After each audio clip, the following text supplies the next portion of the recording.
The midsummer heat in the old farmhouse attic was stifling, thick with the scent of ancient dust and forgotten wood. Sweat trickled down my back, plastering my shirt to my skin as I wrestled with another stack of yellowed newspapers. My grandfather had left this place to me, this isolated, sprawling property miles from anything, and now it was my job to clear it out for sale. I wasn't one for sentimentality, especially not for the superstitious whispers that clung to the house like the cobwebs I was constantly batting away. My focus was practical: declutter, clean, sell. The only light up here seeped through a single grime-coated window, painting the motes of dust dancing in the air in hazy, indistinct shapes. Every sound was magnified: the creak of the old timbers, the buzz of a trapped fly against the glass, the scuff of my boots on the rough floorboards. It was a monotonous task, sifting through a lifetime of accumulated clutter, until my hand brushed against something solid beneath a pile of moth-eaten blankets. It was a chest, dark and heavy, with tarnished brass latches. Dust billowed as I heaved it open, revealing not what I expected, but a single object nestled in brittle velvet: a doll. It was unlike any doll I'd ever seen. Carved from a dark, polished wood, its features were unnervingly delicate, almost lifelike, yet unsettlingly still. Its eyes, mere empty sockets, seemed to follow my every movement, a trick of the light, I told myself. There was no face, no painted expression, just the smooth, dark wood. Yet it felt as though it held a profound, silent stare. A strange, inexplicable pull settled over me, a fascination that defied my usual pragmatic nature. I picked it up. It was heavier than it looked, cool against my palm, and utterly silent. I carried the doll downstairs, out of the oppressive attic heat and into the relative quiet of the living room. I set it on the mantelpiece, a stark contrast to the faded photographs and porcelain figurines already there. "Just a curious find," I muttered to myself, trying to dismiss the peculiar hold it had on my attention. I went back to clearing out boxes, the doll a silent sentinel in my peripheral vision. The first oddity was minor. I remember distinctly leaving the doll on the mantelpiece before I went to grab some lunch. When I returned, it was on the small, claw-footed table beside the armchair, its empty gaze directed towards the doorway. I paused, a flicker of irritation, thinking I must have moved it subconsciously. My mind was on 100 other things, after all. I picked it up, placed it back on the mantelpiece, and continued my work. Later that evening, after a long day of clearing, I headed to bed. I'd left the doll on my nightstand, a foolish impulse, I admit, driven by that nagging fascination. I woke in the dead of night to a faint scratching sound, rhythmic and insistent, coming from the wall beside my bed. It was soft, like tiny nails dragging against plaster, but utterly pervasive in the silence. I sat bolt upright, heart thudding, listening. It stopped as soon as I focused on it. I told myself it was mice, the old house settling, anything but what my gut was beginning to whisper. Then came the wailing, a thin, mournful sound, barely a whisper at first, but slowly growing, weaving itself into the silence of the room. It wasn't human, not quite, but it carried an unnerving sorrow that prickled my skin. It seemed to come from everywhere and nowhere, yet a chilling certainty began to form in my mind. It was emanating from the doll.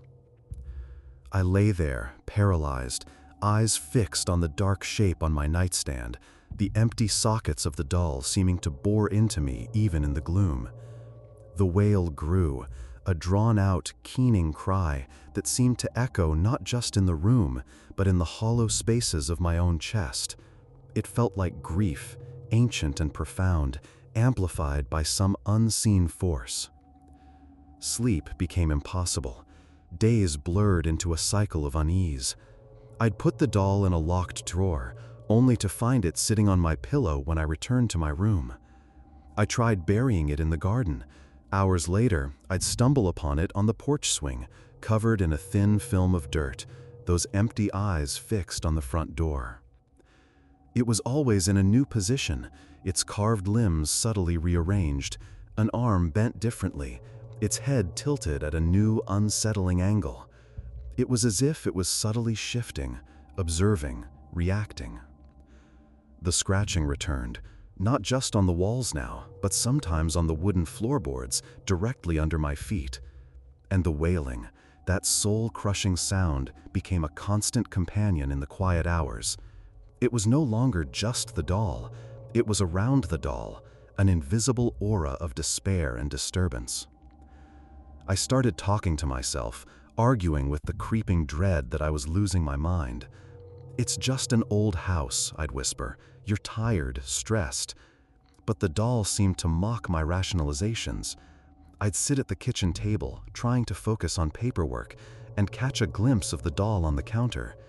In that split second, I swore its head would turn, just slightly, as if following the movement of my pen.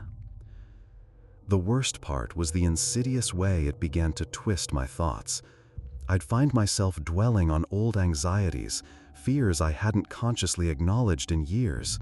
My grandfather's death, my own lingering guilt about not visiting him more often, the immense loneliness of this isolated house, they all felt magnified, pulled to the forefront of my mind with an unnatural intensity.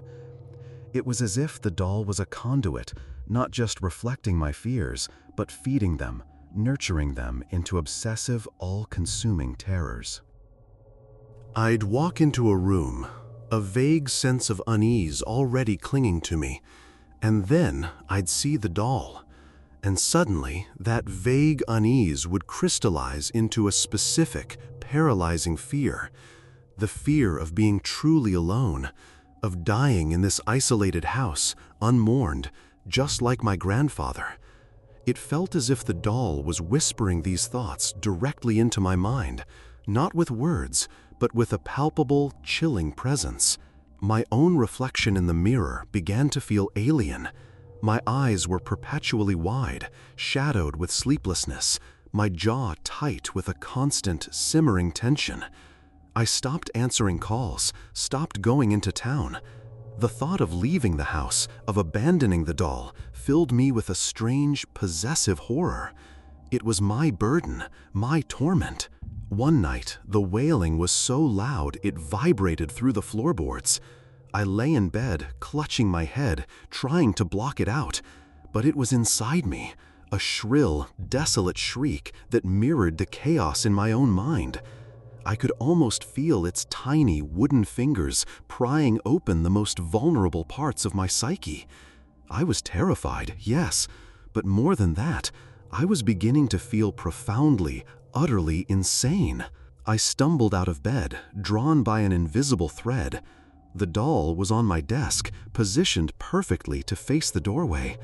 As I looked at it, truly looked at it in the dim moonlight, I saw something new, something terrifyingly specific.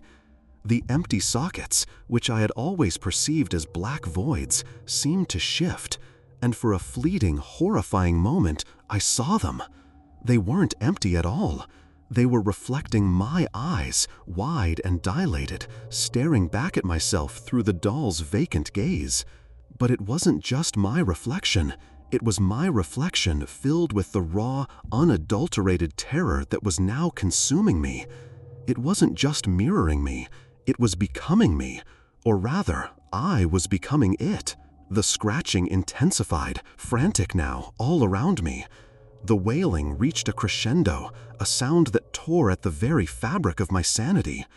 I felt the doll's presence, not just observing, but actively invading, burrowing into the deepest recesses of my consciousness.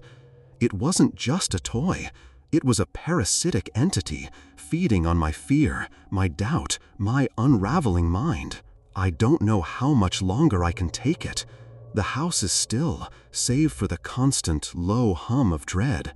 But I know it's there, always there, watching, waiting, and always, always reflecting the growing horror that is now irrevocably me.